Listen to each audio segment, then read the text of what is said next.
Don Hilbert's Minding Your Own Business, a movement to engender hope. What my mission is to bring hope to the people of Philadelphia, to make them feel better about themselves in whatever situation that they're in. Thank you for tuning in to Don Hilbert's Minding Your Own Business, a movement to engender hope. What my mission is to bring hope to the people of Philadelphia, to make them feel better about themselves in whatever situation that they're in, give them suggestions as to how to better themselves. One thing I find that makes people happy is money. If you got a job or some kind of hustle, then you're making money, and that kind of makes you not have time for so much violence and arguments and anything that would bring about a violent situation. So, as a part of talking about jobs and career paths and certain things to get you moving in that direction, here with me I have longtime HR director, former HR director, Mrs. Lisa Yancy. Okay, Mrs. Yancy, thanks for being on our show today. Thank you for having me. We appreciate that. Okay, so I understand that a great way to keep busy, and something that we probably got to do until we're, 65, generally, maybe 70, is work. Now, a lot of people want to start their own business. A lot of people, which I think is good, are into entrepreneurship. And they want to be entrepreneurs, but sometimes you need that little start, and I think a job is a great way to create structure, getting up at a certain time, going to bed at a certain time, having just a routine, and gives you a little discipline, because even if you have your own business, you got to abide by some kind of rules. You don't want everything to go wild, right? So what advice do you have for people that may want to start their own business? This is just going off in one direction, but well, first of all, I think people should stand back and take a look at themselves and see what they're passionate about. Mm-hmm. It's one thing to go in business just to make money. It's another thing to go into business to be passionate about something and to give back to your community, whether it depends on what type of entrepreneurship you want to go into, whether you want to be customer service related, whether you want to be behind the desk, crunching numbers, whatever it is you're doing. But I think part of entrepreneurship is knowing yourself. Because first of all, when you know yourself, you're going to know if you're really willing to make the sacrifice.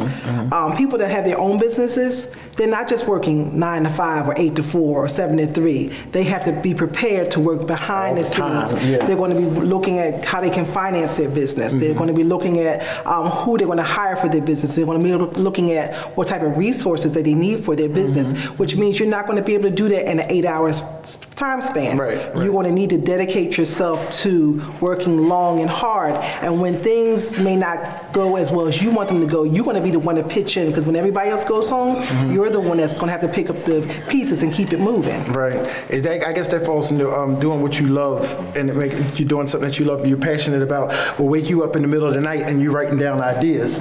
That's work too. Exactly. Exactly. Well, the adage goes that if you're passionate about what you do, you'll never work a day. If you love what you do, you'll never work a day in your life. But it still calls you cause for work. You have to have a good work ethic. Yes. Some kind of discipline. Well, yeah, that's true. Now, many times I think that people are discouraged, as to what to look for, if they don't have no experience or no schooling and no expertise in any particular area, are they just looking for work? You're in a crunch and you want to go to work. What do you suggest for someone like that? Just filling out a job application, what we call beating the streets. Well, if you are a new job applicant and you don't have a lot of skills, one of the first things you want to do, you should have and should try to attain to have is a GED or high school diploma. And it's not that some people have dropped out of school for various reasons, but it's never too late to go back. Go back to school, because most people that are looking for someone to hire, they're looking for someone with a high school diploma minimally, at least, or a GED program. And there are so many programs here in the city of Philadelphia. There are free programs, there are programs where you can get assistance so that you can get your GED. There are people who are 40, 50, 60 years old still getting GEDs. So if you're 18, 19, 20 years old, you should strive to get your GED, because that's going to get you into a lot of places. new entry positions. I mean, a lot of people, let's face it, a lot of new entry positions don't offer a lot of money. But if you have a plan, and I think that's where a lot of us lack, we don't have a plan for what we want to do. Yes, I need a job and I need money now. Right, like G.C. now. Wentworth tells us, I need money now, I need cash now. Right. But in addition to that, don't just look to make money.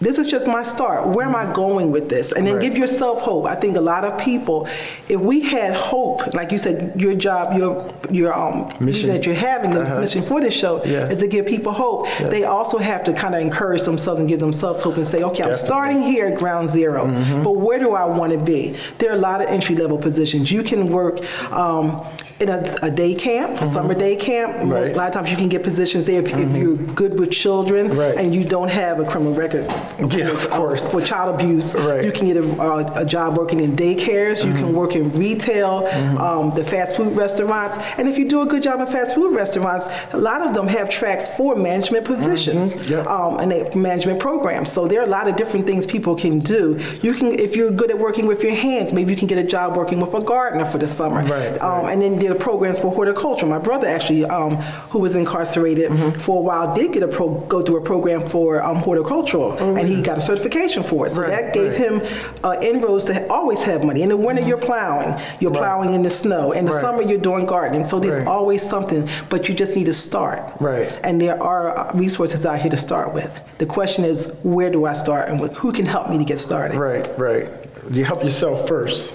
What about thinking about gardening and things like that? I think that children, a lot of times they out pumping the gas, and the gas station managers, they hate that.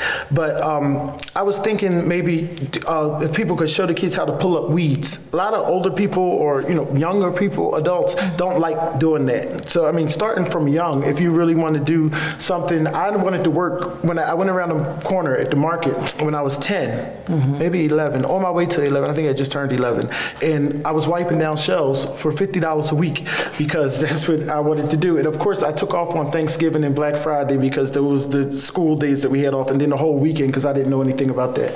So when I came back Monday, they said maybe you ought to wait till you're a little older, But I wanted to work since I was about 15. I went to a meat market in South Philly. I walked from Broad and Girard just on my little whim from school, where I don't even know if I was out for the day or not, but I left school and I walked down to 2nd and Market from Broad and Girard to, and I asked these people about a job. And she said, well, maybe my friend needs help, and they were on 7th and Snyder. So I walked from 2nd and Market to 7th and Snyder, and I talked to the people, and I started a job, and I sold myself from 9 a.m. to 7 p.m.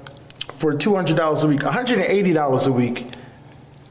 And the extra $20 if I came every day on time. So of course I only got $180 a week because I wasn't on time. But yeah, I think if you have that drive, it'll happen for you. No matter what you've been through, no matter what you've done. Some jobs are contingent on that, but it's something out there for everybody. Jobs are out there. Now, we're filling out the application. All right. As a human resources manager, director, or as a boss, what's the first thing your eyes go to on an application? Well, now times have really changed, and a lot of your applications are online. Some of them are timed entry. So if you have an application that's online that you've completed online and it's timed, they're going to look at how long it took you to complete the application. They're going to look at whether or not the application was complete. If you're applying for a position at a smaller company that still does everything by paper, then I'm going to look at how legible your application is. If I can't read it, then why do I need you? Because one of the things that your penmanship on your application tells us is that you took time to make this neat and legible for us. You took a pride in what you were doing because you're applying for a job and you're putting your best foot forward. I've seen people come in with resumes, but then they're dressed in jeans and they're dressed in shirts that are exposing skin, or they're dressed in jeans with holes in them. That doesn't say that you're looking for a job to me.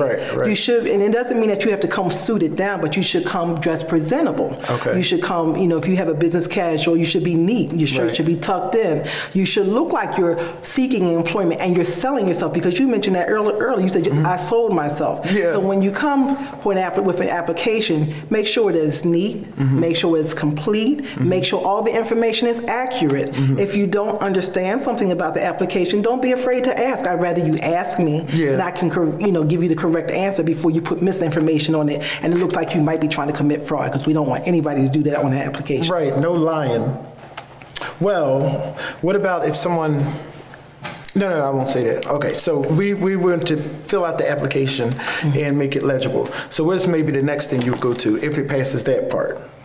Or, I'm sorry, if the application is not legible, or maybe someone just don't have, with texting and all that stuff, and I think it's causing everybody to carpal tunnel, and, anybody else is typing. They don't even teach the kids cursive in school anymore, is what I understand. And you see how my handwriting is, and sometimes it's just, I can read it, and then sometimes I can't if I get out of the moment. So if you could get past that, or you see something in that person, I don't know, an honest look in their eyes, it's going to be deceiving, but what is the next thing you go to on the application? Well, after you reviewed the application, a lot of times the application will lead to you getting an interview. Okay. So once you've completed your application, and sometimes you've also submitted a resume, then you call the person, you may talk to them for a couple minutes, and then, to verify everything that's on the application, then you invite them in for an interview. That one-to-one conversation, or sometimes it might be 2 or 3 people in that interview with you, that says a lot about a person. Yeah. Are they well informed about their own application? Are they well informed about what they submitted on the resume? Right. Do they know anything about the job? And if you're going into an entry-level job, we're not expecting you to know everything about that position, but we're expecting you to come in with, if you've done some homework on the company, to come know a little bit about who you're applying to, and a desire to show us that you're going to sell yourself, to say that, listen, I can do this job. I'm a quick learner. I take notes good. This is what I have about me. Name some positive things about yourself. I communicate well with people. I'm able to grasp new ideas, and very quickly, I've had this previous experience doing this, and so maybe it's not totally related, but I can apply it. You can show people how you can apply what you do know and the skills that you do have. I have this skill. I'm able to apply that to the position that you're interviewing me for. So those are the type of things. Yeah. And it's not always the person who has everything, all the I's dotted and the T's crossed. Because as you said, sometimes when you're talking to people, you're going to get a feeling about that person that, I think this person, they might not have, if I was grading them, they might not have the highest score as the next or the last applicant. But there's something about this person that says give them an opportunity. Right. Their willingness to learn. Yes. Which is good, I think. Now, once you get on the job and you prove yourself, maybe, or you prove good or bad, but you're on the job, and maybe there's room for advancement, or maybe there's room to sell yourself even further. I think the willingness to learn is what a lot of bosses and managers look at, appreciate. Yes, they do. In most companies or jobs, depending on what type of position it is, there's always a probationary period. Probationary periods might be 60 days, might be 90 days. If it's a high-level position, of course, it may be 6 months to a year.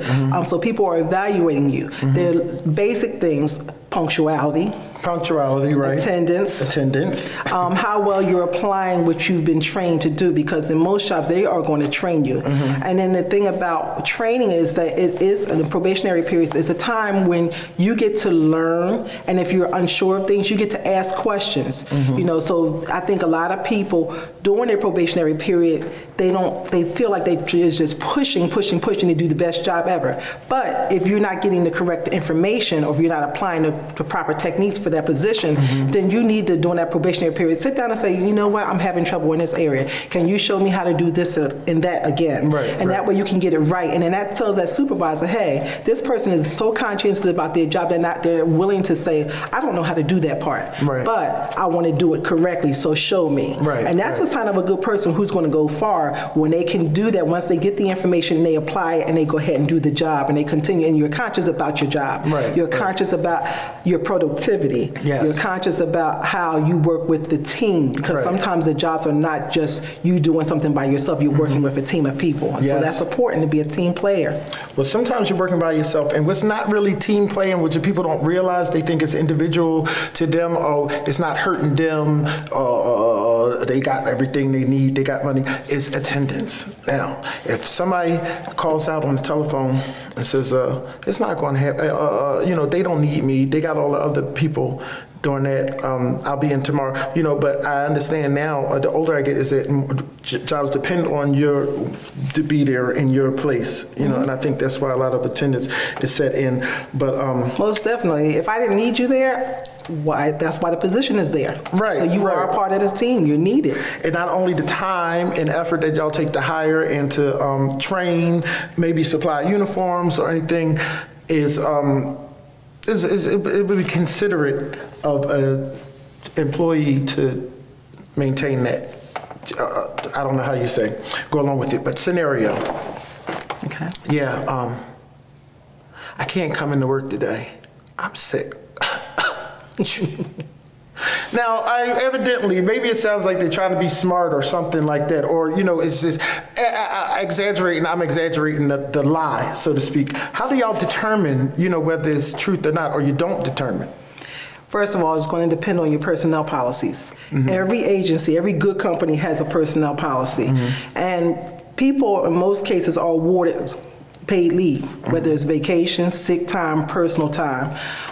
It's not for me to judge whether or not you're sick. If you call out sick and the policy allows you to be out sick so many days, then I can just accept the fact that you're out sick. I may, as a supervisor, say to you, okay, I'm sorry that you're not feeling well today. Do you think you may be able to return to work tomorrow? Give me an idea of how sick you are. But now in most policies, if you're out 3 days or more, they're usually going to require a doctor's note of you. Right. But if a person has been abusive of their sick time, and like they have a pattern, you can see patterns. Yeah, you see every patterns. Monday they calling out. If you're getting paid every 2 weeks, on that Monday following their payday, they're calling out. You get to see the pattern, and so Right. that goes into a whole nother realm of personnel policies and progressive discipline and documenting people's behavior. Okay. And people they want to think that companies have the money, but everything we do is relative. So it's costing money. Yes, it You know, is. if they have to replace you, like for instance, in a hospital, you may be a nursing assistant, or you may be a person working in dietary,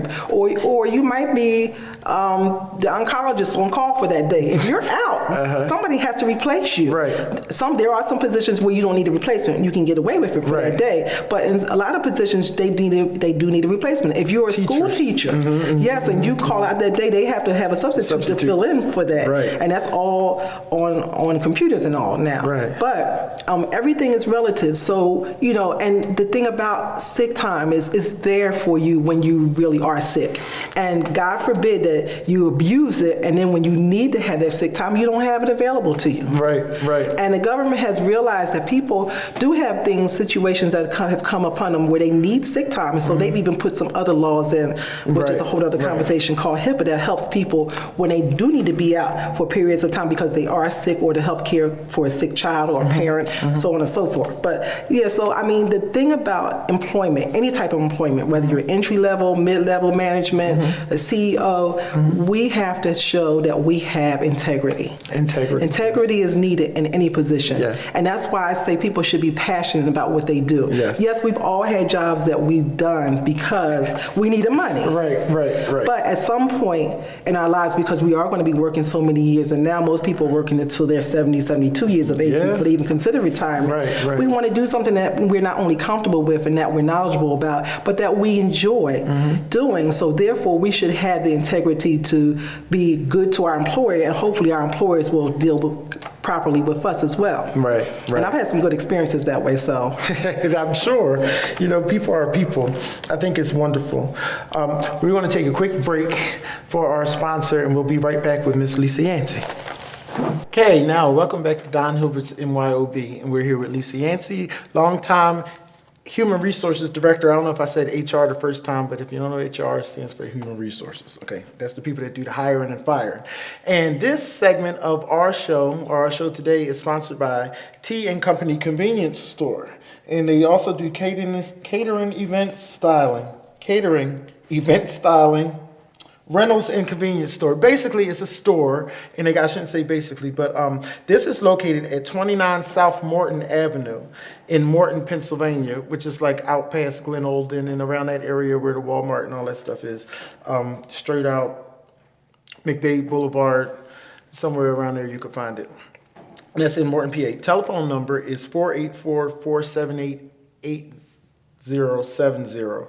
And they got hot foods, water ice, cigarettes. Now that's where the money is. And you know, we're not promoting smoking, but cigarettes and lottery, that's when you know a store is doing good. If they get those licenses, well, you know, so she's doing good. She's been in business for about a year, Miss Tania, and we actually went to high school together. So this is the shirt from there. This is her logo. And it's a really cool place. I visited there, and I got some candy, and I got some soda, and you ain't got to pay the Philly beverage tax. So we all good with that. Now, back with Miss Lisa Yancy. Earlier you mentioned we went on about the information for jobs. He'll edit this. About jobs and how to look for a job, what you think you want to do at a job, how to apply for a job, any kind of job. No job is too small. And this is what we want to drive home. You know, a lot of people, now we're not really talking to the people who are going to college with an intended career path and like just really on the straight and narrow. They know what they got to do, hopefully. And even if they don't, those tips are good too. But if it's no place too small to start at. I don't know what minimum wage is right now, but if you got a job, it's some sense of pride. You know, your mom, your grandmom, your dad, they'll be proud of you for getting a job, especially if you are doing something else. It just makes a better person for right now. So we talked about if you don't have any schooling as far as a high school diploma, and we have resources for GED programs. Yes. Okay. There are all kind of programs available in the city of Philadelphia, and you can talk to your state rep, or if you have someone in your neighborhood that can direct you to a program. But I just looked up a couple programs. The office. I have a question. I'm sorry, Sure. but GED programs.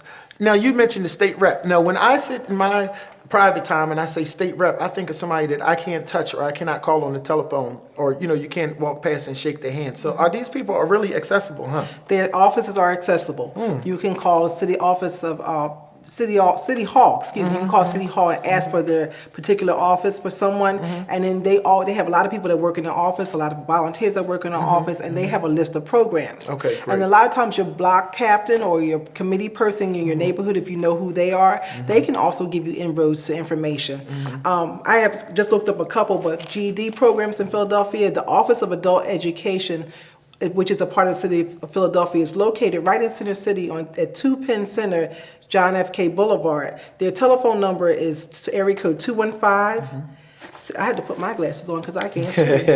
Area code 215-686-5250. And their website is philaliteracy.org. Again, that's PHILALITERACY.org. Also, the Center for Literacy at 1420 Pine Street in Philadelphia, and their phone number is area code 215-474-1235, and their website is the centerforliteracy.org, CENTERFORLITERACY.org. And all of these programs, you can go right online and get the information for them, or you can call the City Hall and get information on literacy programs. You can visit your neighborhood library, and they can direct you on GED programs. I have a question. Are they free?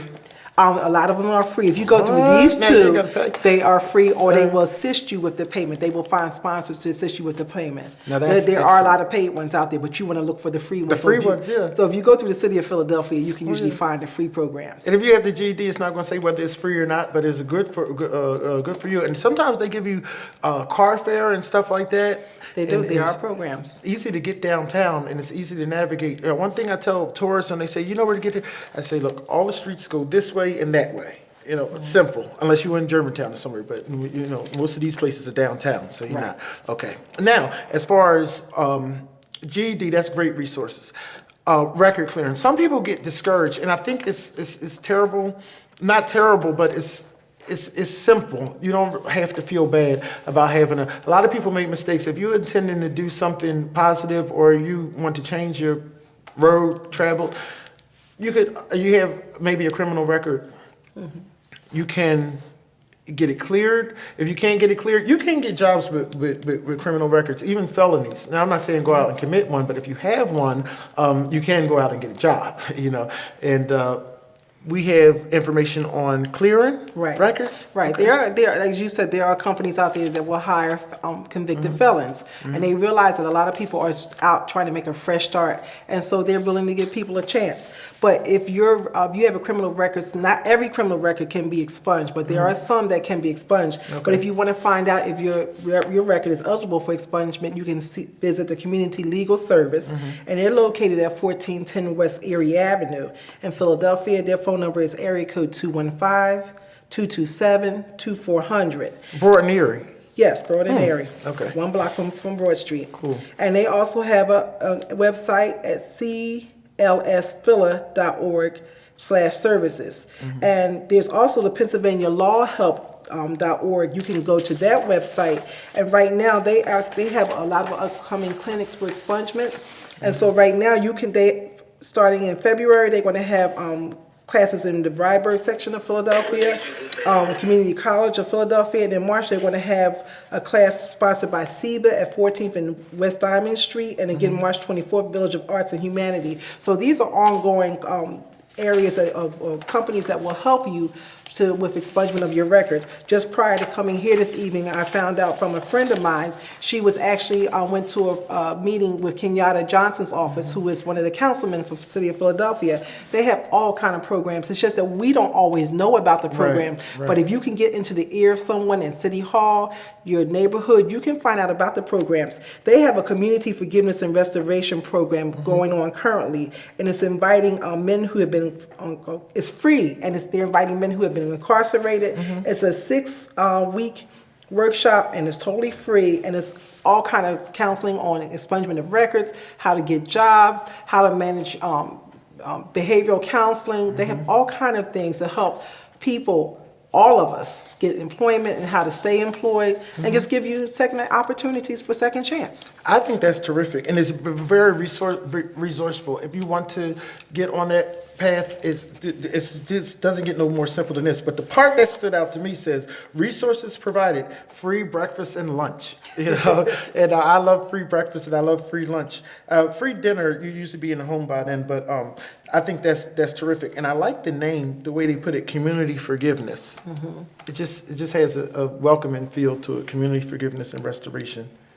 Reentry community, welcome home, resources and healing, 6-week workshops. And that's at 1509 Cecil B. Moore. So it's in the neighborhood, Well, if you're in North Philly, you could catch the train too, the sub, and or so drive. If you're interested, you want to call area code 484-368-6289, and you're going to ask for Florence Penny McDonald, and she's the executive director for that program.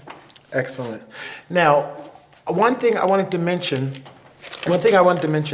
with, and listen to you say the websites, because a lot of times we get caught up and we get .com, but a lot of those said .org, and that lets you know that it's an organization, because a lot of times .com will lead you into a bunch of pop-ups, or it'll lead you into gotta pay. Okay, so we thank you so much, Sister Lisa. And for our fun aspect, well, it's not really fun, but our interesting thing, that we like to find out. So now I say, as a boss or as a coworker, a normal coworker maybe, and suppose you go in the bathroom, right?